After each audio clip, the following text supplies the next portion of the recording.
DND number 13, For Unto Us in Jesus' Name. Chapter 28. It is December 23rd, Monday evening, at the Kino Estate, Crystal Cove, California. Jeffy stood out on the front steps and watched as the Quinn sisters drove up the long drive. She smiled brightly at them. They pulled just past the front of the steps and got out of the car. Raylin smiled sweetly. Hello, Dr. Kino. Hi, Raylin. I'm so glad you two came. Welcome. Kaylee looked around wide-eyed. Wow, this place is amazing. Jeffy nodded. It is, and I love being here. You grew up here, right? Raylin asked.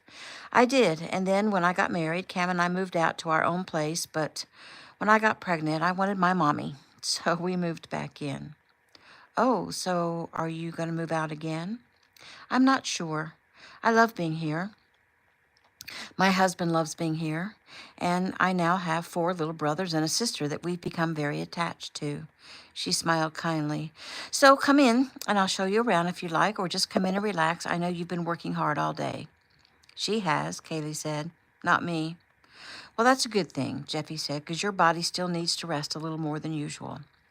Jeffy ushered them inside, and both girls' mouths and eyes opened wide. Oh, it's beautiful, Raylin said. Thank you, Shelley said as she came to greet them, and welcome. I'm Shelley Kino. I met you at church yesterday, but you met so many I wasn't sure if you'd remember me. Oh, I remember you, Raylin said. You're JoJo's grandmother, right? Right. She smiled sweetly at the girl that had JoJo's attention, then turned to her sister. Hi, Kaylee. How are you feeling today? Hello, I am feeling okay. Better now than earlier this morning. You were bad this morning? Kaylee nodded. Well, it was more like I was depressed this morning. Oh, I see. And then you went out to help the homeless people, and now you feel better? I guess that's true. Shelley nodded knowingly. A lot of times when we stop focusing on our own problems and start focusing on helping others, it makes our troubles seem much smaller. It's a matter of perspective. Kaylee nodded. I think you're right. I usually am, Shelley quipped, making the girls laugh. Mrs. Kino, your home is so nice, Raylin said. It's really amazing. Well, thank you. I know how you feel. The first time I came here, I couldn't keep my mouth from dropping open. Eric showed me around, and I was aghast. I wasn't used to a place so large. The house I grew up in could fit in this little foyer area. The girls nodded. Us too. And when I married my first husband, the house we lived in was only a tiny bit bigger than that. Jeffy smiled. I love that little house. Shelley nodded. Me too, Jeffy. Why don't you take the girls on a tour while I finish dinner? Will do. She led them around the giant home, talking about who used to stay in certain bedrooms, giving more of a history of different rooms of the house rather than talking about the decor or the design or the amenities. When they got to the large playroom downstairs, Raylan asked where the children were, and Jeffy smiled. They are out back with my dad and my husband having a martial arts lesson. She led them back upstairs and out the dining room doors to the enormous deck. They walked down several levels, past the swimming pool and pool house, past the volleyball court and basketball goal and trampoline, and finally to the beach, where children were screaming and beating up a grown man. The man and 4 boys wore white bottoms of a martial arts uniform, and that was all. The little girl also wore the bottom with a little white t-shirt, her long, dark, wavy hair blowing around her in the breeze.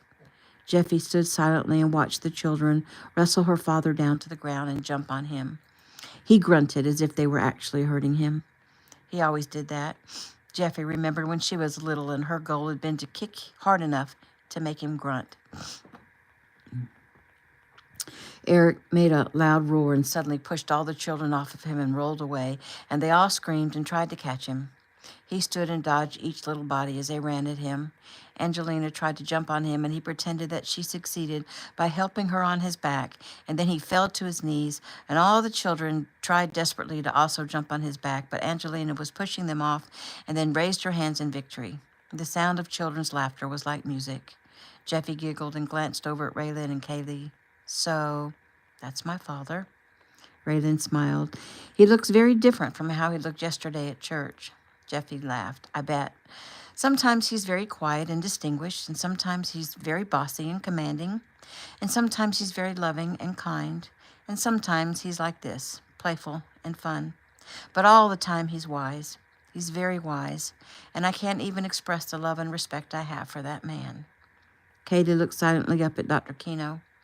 This honor she was bestowing upon her father reminded her of the way her people speak about the chief Saracen of long ago. It touched her. She didn't often think about her people. They didn't have a chief anymore. They had a chairman. There weren't very many of the Quapaw tribe left. Listening to Dr. Kino talk about her father, it got to her, and suddenly Kaylee wanted to go home and see her parents. They were old. Kaylee had always wanted to get far away from them, but suddenly she wanted to go home and hug them. Jeffy looked at Kaylee and smiled and nodded. Then go. Kaylee blinked at the beautiful woman. What? Jeffy smiled as Raylyn turned her attention to what was being said. I said, then go. Oh, did I accidentally speak out loud? No, but your thoughts were very loud. You know what I was thinking? Kaylee asked. Jeffy shrugged and smiled. Well, I heard you were psychic, but I really didn't believe it. Well, I didn't mean to intrude, but your thoughts were very loud and very clear. Go home and hug your parents, Kaylee. Raylyn drew in a sharp breath. What are you talking about? Jeffy glanced at Raylyn, then back at Kaylee. Do you mind if I tell her?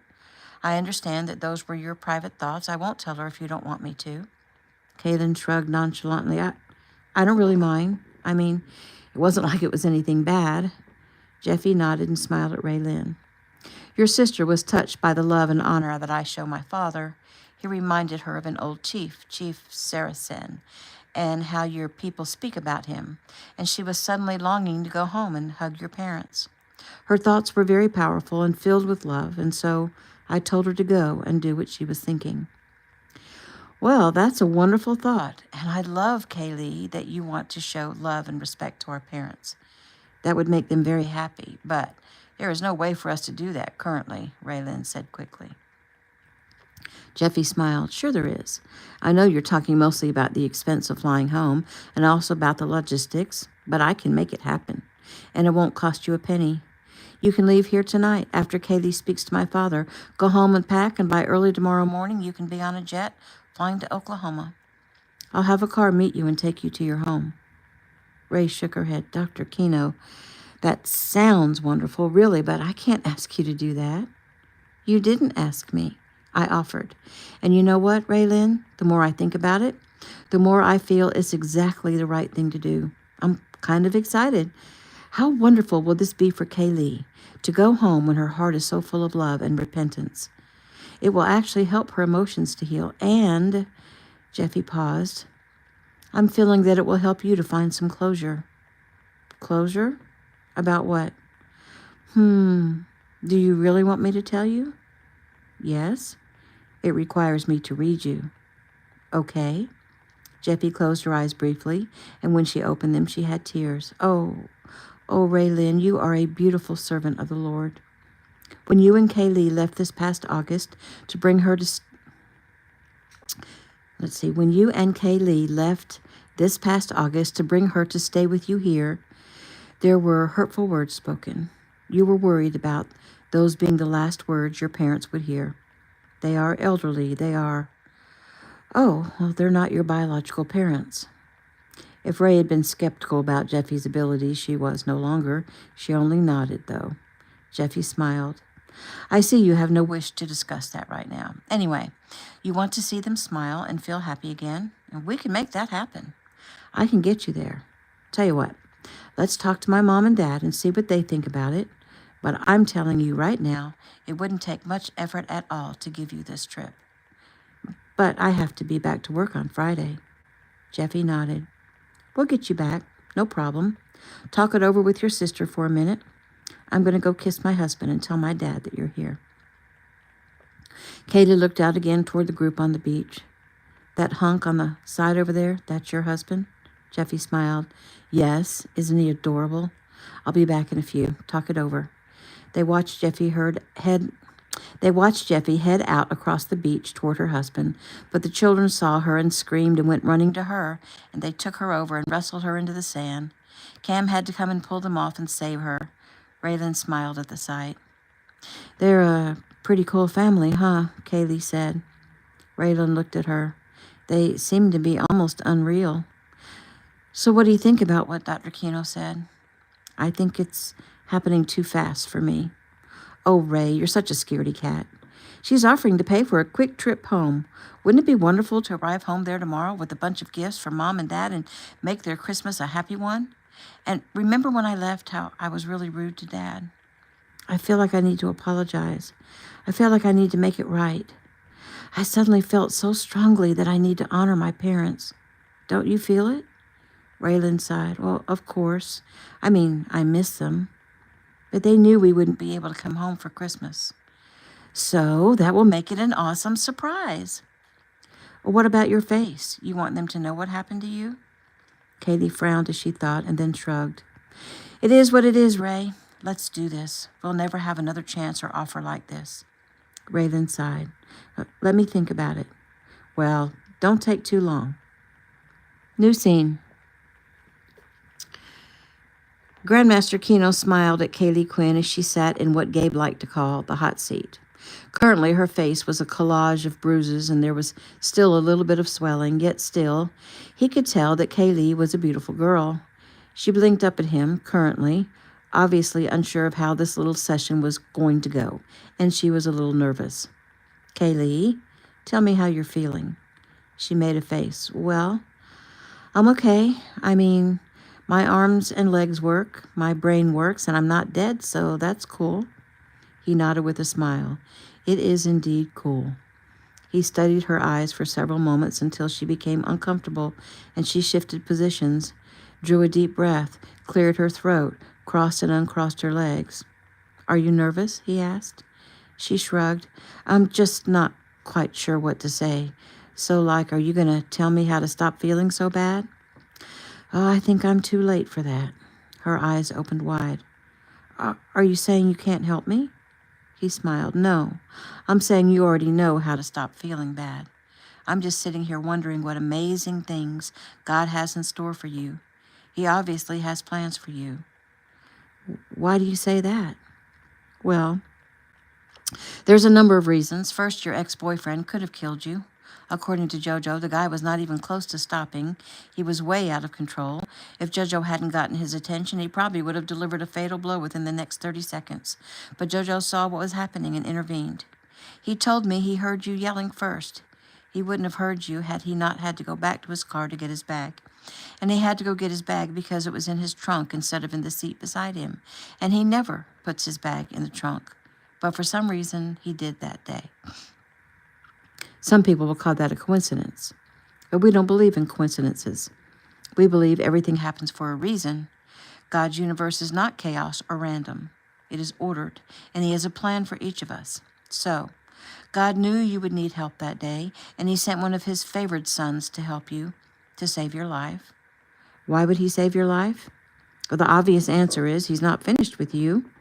You have more to do in this earthly life, and it's important enough for Him to intervene. Katie sighed. Well, that's a nice story, but I don't think I'm special enough to do something important for God. And that's what we need to work on. Why are you not special? Why are you not worthy to work for God? She shrugged. I'm a nobody. I come from a dirt poor, small tribe of American Indians. No one in my family has amounted to anything. Why should I? What about your sister? Kaylee wrinkled up her nose. What has she done? Eric's eyebrows rose. She paved your way. Huh? Her eyes opened wide. Oh, I didn't mean to be disrespectful, but what do you mean? He smiled because it was obvious to him that this girl was a fireball. I mean, she paved your way. She graduated early from high school and made her way out here to attend USC. She worked hard, studied hard. Instead of dating and partying, she got her DPT and found a good job as a physical therapist. She went back home to get you and bring you out here and show you how you too can get educated and get off the res. She paid your way out here. She showed you everything you needed to do to get started. She's there for you if you need anything or have any problems. Am I right? Kaylee sighed. Yeah, I guess so. You know so. Why are you not willing to give her the credit she deserves? That's not an attack. I'm sincerely asking you to search your heart and tell me why you are resentful of the one person who seems to have dedicated her life to you. Kaylee sat quietly. Maybe because she rides me hard all the time, constantly nagging me if I've done my schoolwork, if I've turned my paper in, if I'd study for my exam. She never lets up. Eric nodded. What a pain, right? Exactly. Well, I could give you a pat answer and tell you that she does it because she cares about you, or because she wants to see you succeed, but I think it's something even more than that. I think because God has great plans for you, He has prompted Raylyn to watch out for you, to watch over you until you have your balance, then she can let you go. Have my balance? Yes, like when a parent is teaching a child to ride a bike, they run along beside him for a little while until they're sure he has his balance, and then they let go. Kaylee sighed. Yeah, well, I didn't ask Raylyn to pave my way and watch over me. Oh, no, I can see that. I think it was God asking her to do it. She just may not realize that God was urging her to do it. And I can see that you don't want her to do it. But I also think that's because she's keeping you from doing what you want to do. And what is it you think I want to do? You, Kaylee, want to have a good time. Party, drink, and be promiscuous. So, I'm a young college kid. Isn't that what we do? It is what the ones who have no connection to God do. But you, Kaylee, have a strong connection to God. I can feel it. Okay, but I just want to have some fun. What's wrong with that? What's wrong with that is Lucifer is whispering in your ear, trying to lure you into that kind of lifestyle. He's telling you to have fun. You're only young once. What could it hurt? Though the condition of your face should tell you what it could hurt. And the dark side is whispering to you so much because they know that you are a bright light. They know that God has called you to do something special, and they're going to do everything they can to put out your light. Your sister doesn't even know what she's up against. And if she keeps urging you down the correct path, they might go after her and take her out of the picture so that they can get a better shot at you. Kaylee's heart sped up. Eric decided to change the subject while that simmered a bit. Let me ask you a different question. Do you feel like you're a victim? A victim of what? Of anything. Of life. Of the situation you were born into. Of how you grew up. She shrugged. Well, it wasn't the best way to grow up. My parents were old. We didn't have much. My sister was always busy, so I had to make my own way. He nodded. And how did you do that? She grinned. I have my ways. He knew that she thought he wouldn't press, but he did. What ways do you have? Oh, well, everyone thought I was pretty. Very pretty. They told me all the time, and do you think you're pretty? Oh, sure. When I'm not all beat up. To be honest, you pride yourself on your looks, right? Eric said. She nodded. Sure. I found that if you're pretty enough, people would do anything for you, boys especially. Buy you stuff, take you places, do your homework for you. And what did you do for them? She shrugged. Anything they wanted. He nodded. That's a form of prostitution. Her eyes opened wide. He smiled kindly.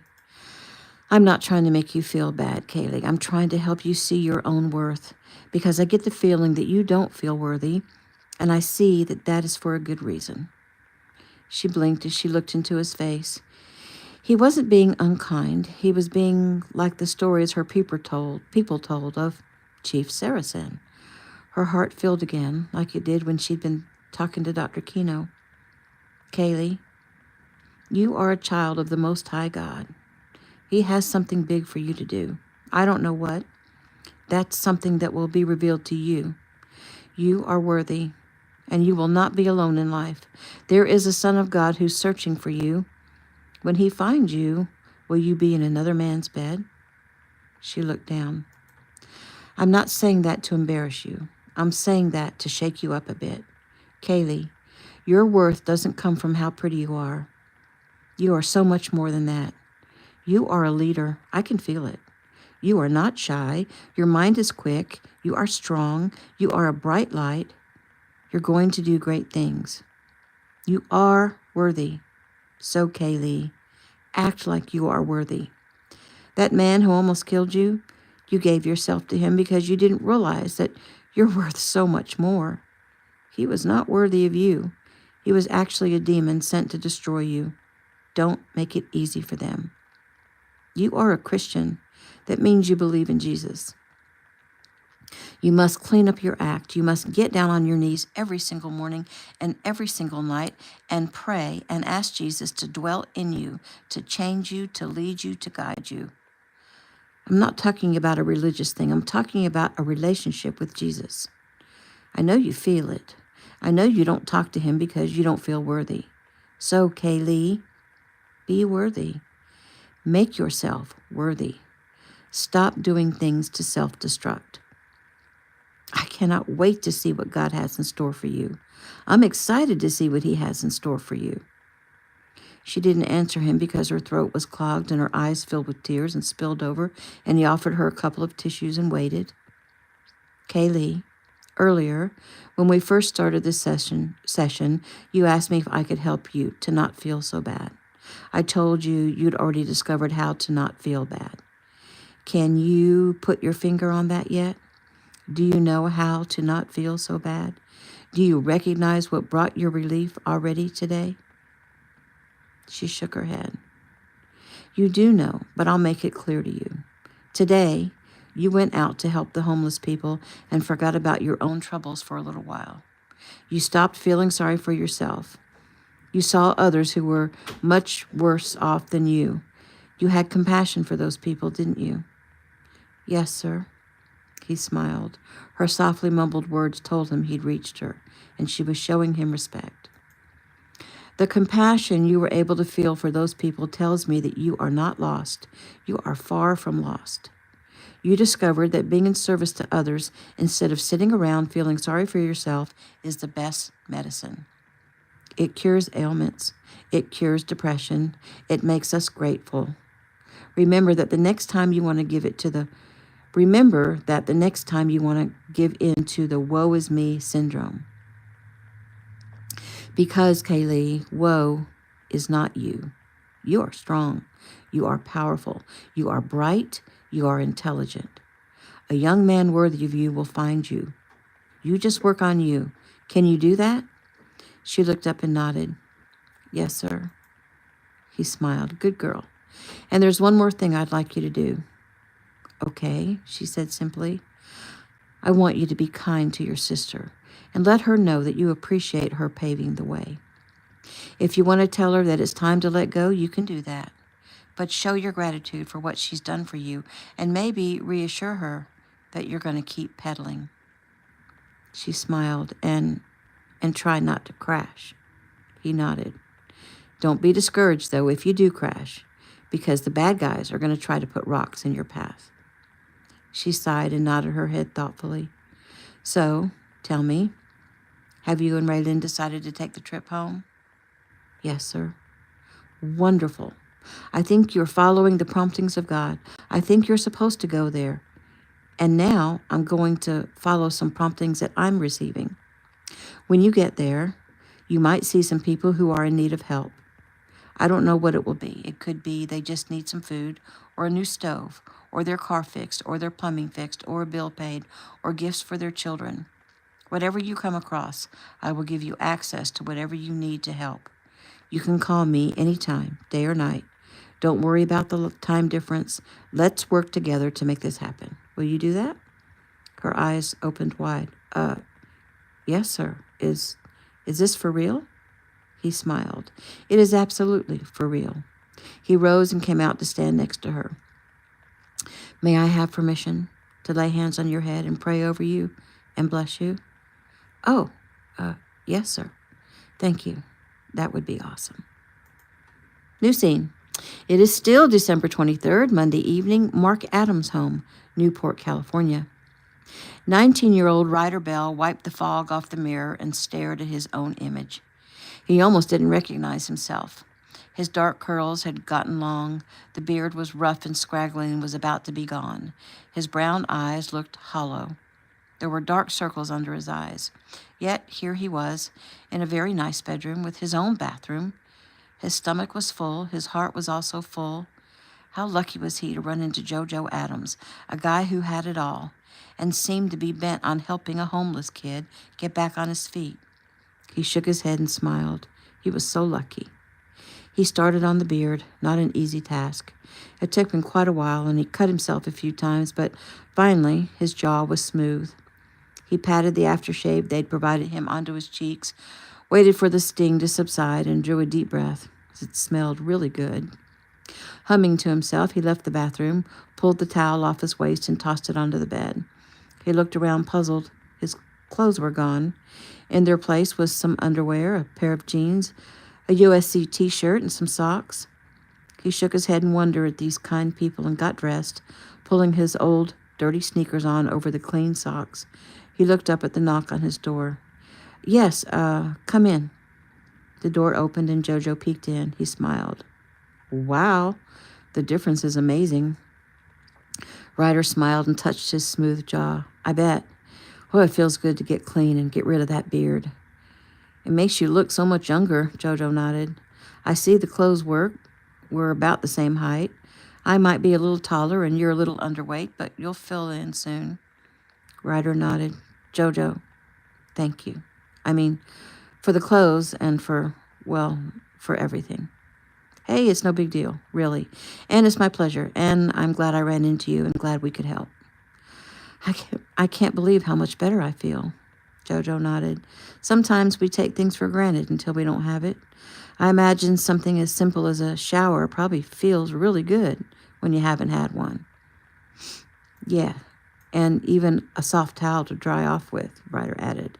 And soap that, smells really good. And shampoo and hot water. And clean socks. JoJo nodded. You've really been through it. Well, my dad sent me up here to ask you if you'll come down and join the family. Everyone is interested in getting to know you, and we're going to have some dessert. My brother will be home soon, and I know he's going to want to meet you. Where is he? At his girlfriend's house, having dinner with her parents and her brothers. You met one of her brothers. Oh, Philip? Yep, he's a great guy. So, will you come down? Lead the way. They went downstairs, and Ryder was greeted immediately and sweetly by JoJo's mother. There you are. Oh, wow. You look like a different person. I bet you feel better. Yes, ma'am, a whole lot better. Thank you so much for letting me stay here. Oh, it's our pleasure, and you can stop thanking us. We're happy to help you, and you've already said thanks about 100 times. Ryder smiled. I want to meet him, 4-year-old Emily demanded. They parted, and JoJo scooped her up in his arms. Emily, this is Ryder. Ryder smiled. Hello, Emily. What a pretty name. She smiled. Hello. Are you sad that you're homeless? JoJo started. It's okay. It's a good question, Ryder said. I was a little bit sad, but now that I can stay at your house for a little while, I feel a lot happier. And now that I've met you, I feel even better. She smiled. My brothers say I make them happy, or maybe I can make you happy too. I'm thinking you're probably right.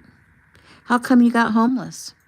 And that's enough of that, young lady, Bella said, as she took her from JoJo and set her on the floor, held her hand tightly, and led her into the den. Sorry about that, JoJo said.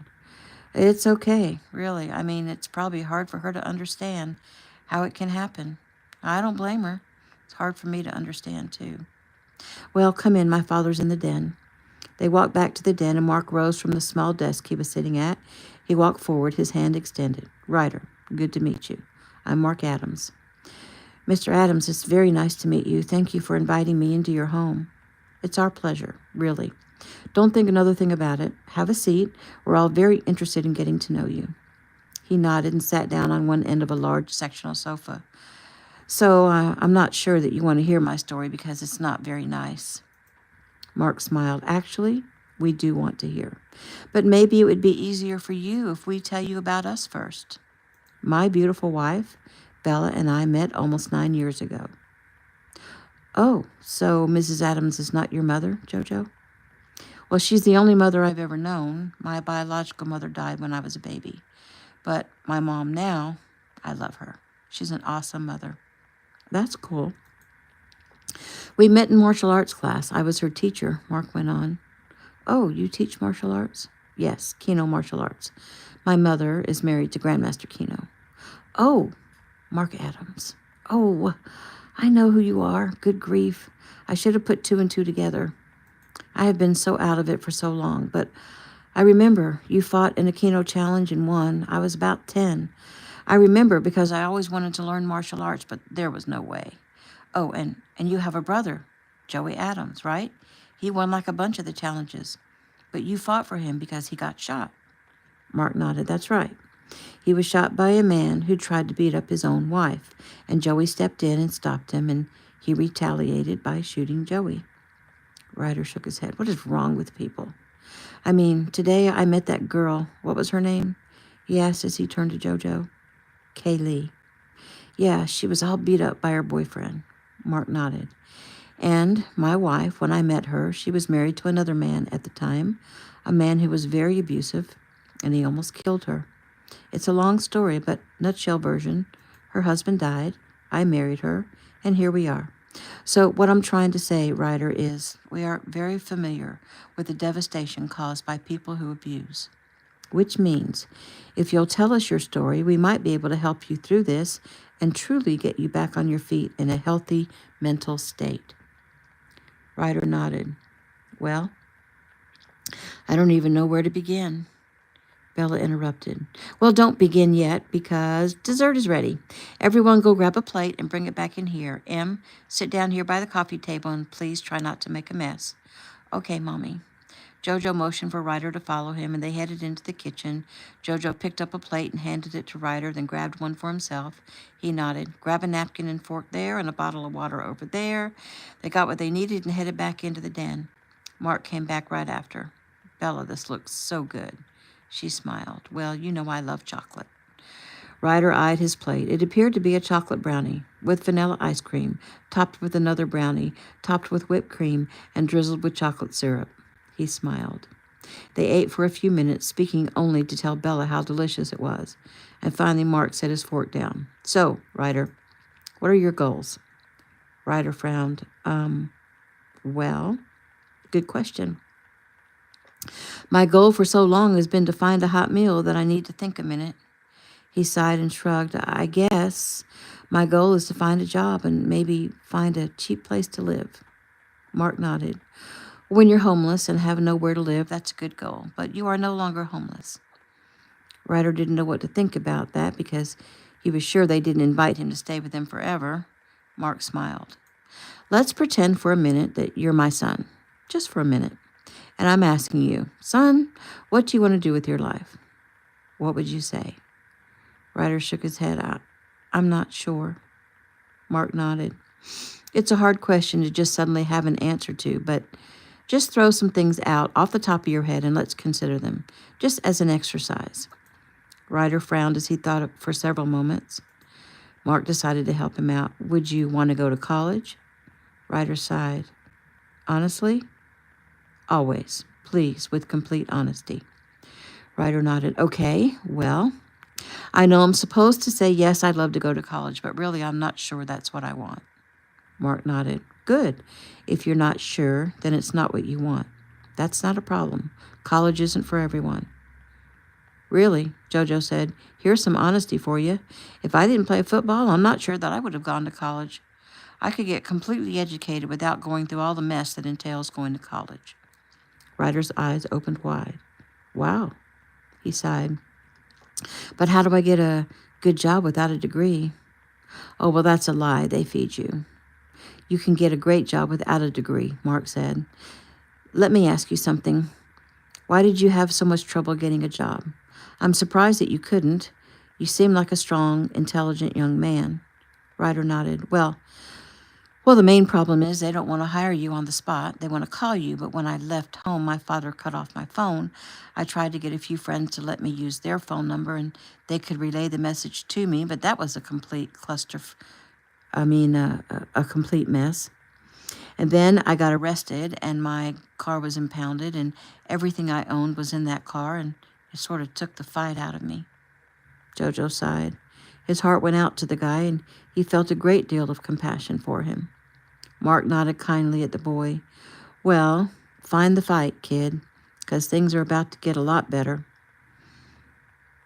But back to the original question. You'd rather not go to college. What interest do you have? No, that's a bad question. Here's a better one.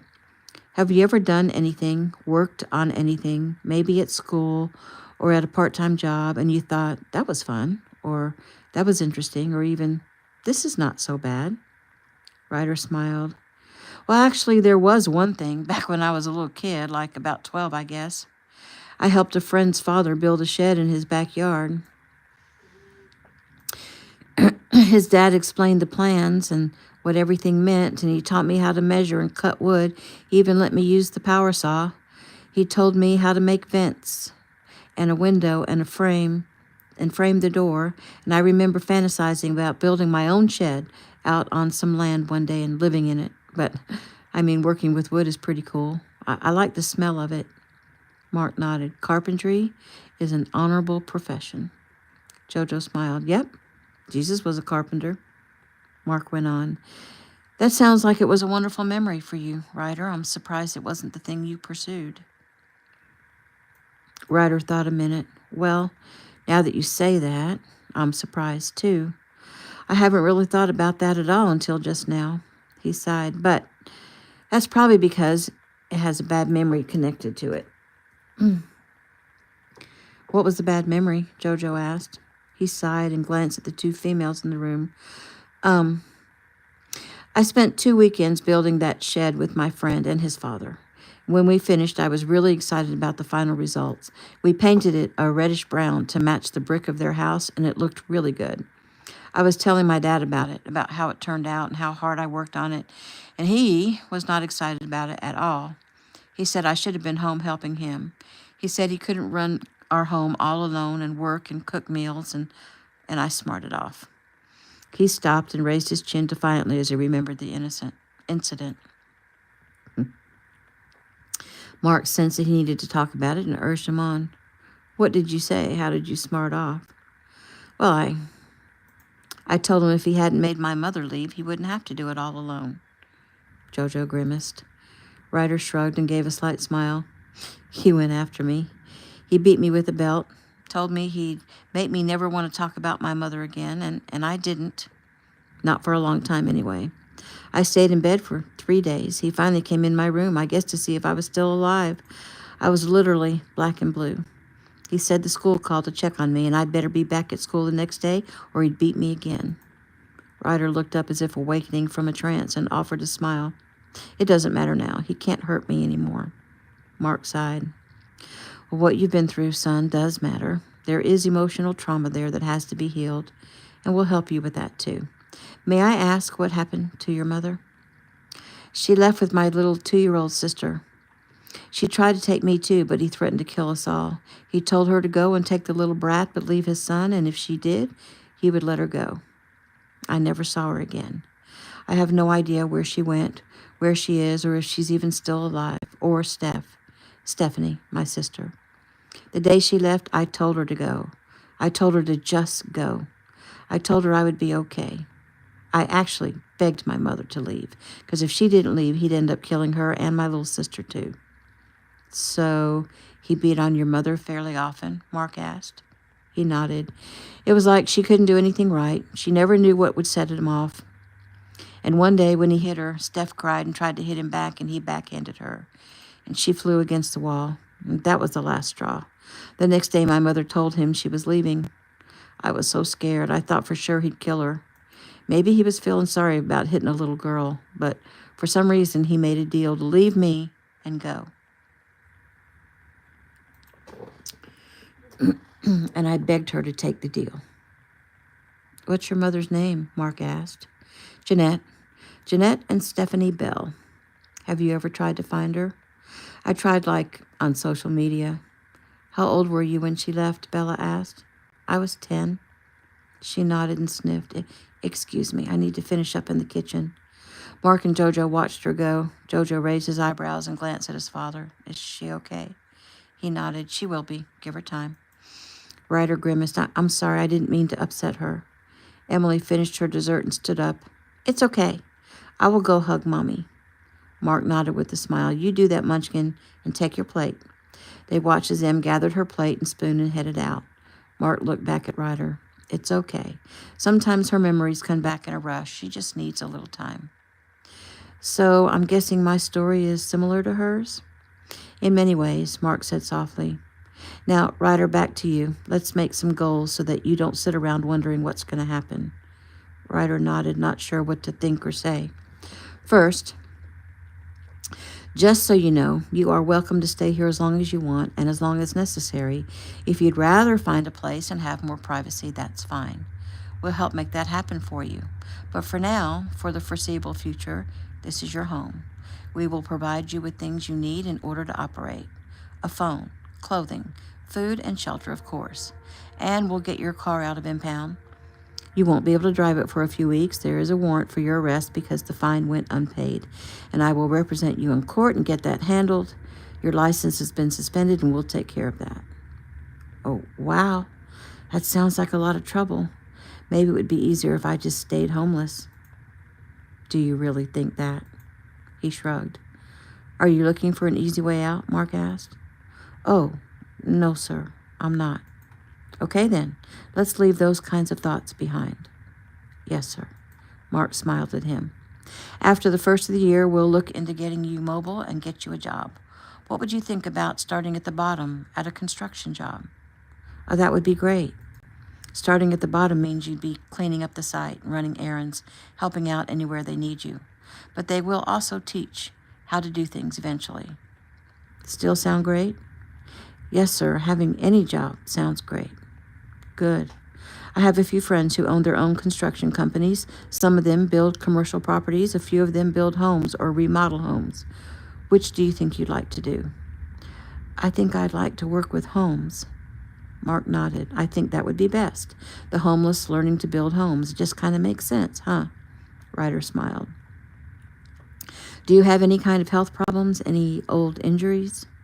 No, sir. I have a few scars, but nothing that would keep me from working hard. I'm healthy. Good. And you're about to be healthier because my wife is going to make sure you have every nutrient possible. They all turned when they heard the door alarm ding and Emily yelled, Logan, at the top of her lungs. Emmy, they heard him yell back. Come meet our new friend, Logan, Emily said almost immediately. Okay, can I put my guitar down first? Yes, put it down. Come on. Mark, JoJo, and Ryder all stood as Logan came into the den. Hey, guys, Logan said cheerfully. Sorry I'm so late. I got roped into singing a few numbers with the family. Oh, roped into it. Right, JoJo joked. Logan smiled and immediately offered his hand to Ryder. Hello there. You're Ryder, right? Ryder nodded as he shook hands. I'm Logan. I'm JoJo's younger and better-looking brother. JoJo hit Logan in the back of the head, and Ryder laughed. Logan smiled at his father. Hey, Dad. Is everything okay? It is. We were just talking to Ryder, getting his story, and working on a plan of action. Cool. So give me a nutshell version. Ryder will be staying here for a while. We'll play it by ear. We'll get him on his feet. Awesome. Sounds like a good plan. What can I do to help? Well, Logan, we'll talk about that later, Mark said quickly. For now, it's getting late. Em is up way past her bedtime, and we all need to get some rest because tomorrow is Christmas Eve, and we have a lot to do before we head to your grandparents' house. Mark looked over at Ryder. I'm hoping you will come with us. We want you to be part of the family while you're living here. But you have free will to choose what you want. Ryder nodded. Well, if you're going to treat me like a part of your family, then I should do what the family does, right? And really, earlier you said for me to pretend for a minute that I'm your son, so I guess I could keep on pretending. Yes, except you don't have to pretend. You, Ryder, are in need of a father figure, and I'm available. But let's think about this a minute. You haven't had to answer to anyone for a while now. You've been on your own and made your own decisions. You might not want some strange man to start bossing you around. Ryder nodded as he thought about the words, and he came to a quick decision. Well, I have been on my own, making my own decisions, and you see where that got me. I'm thinking that I need a father figure to tell me what to do. I have no problem with a good man telling me what to do, and I get the feeling that you are a very good man.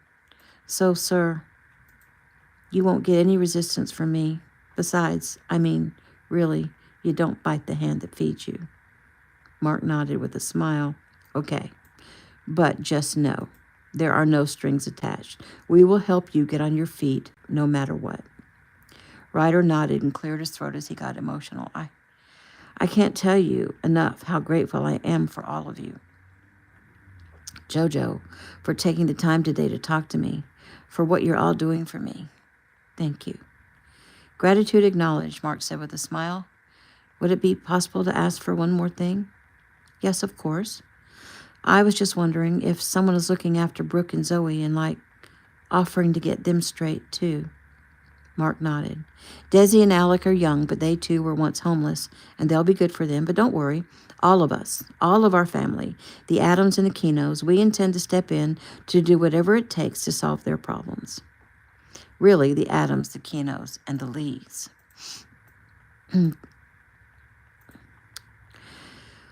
They are trying very hard to find a decent place for Zoe, JoJo added. She'll stay where she is until that happens.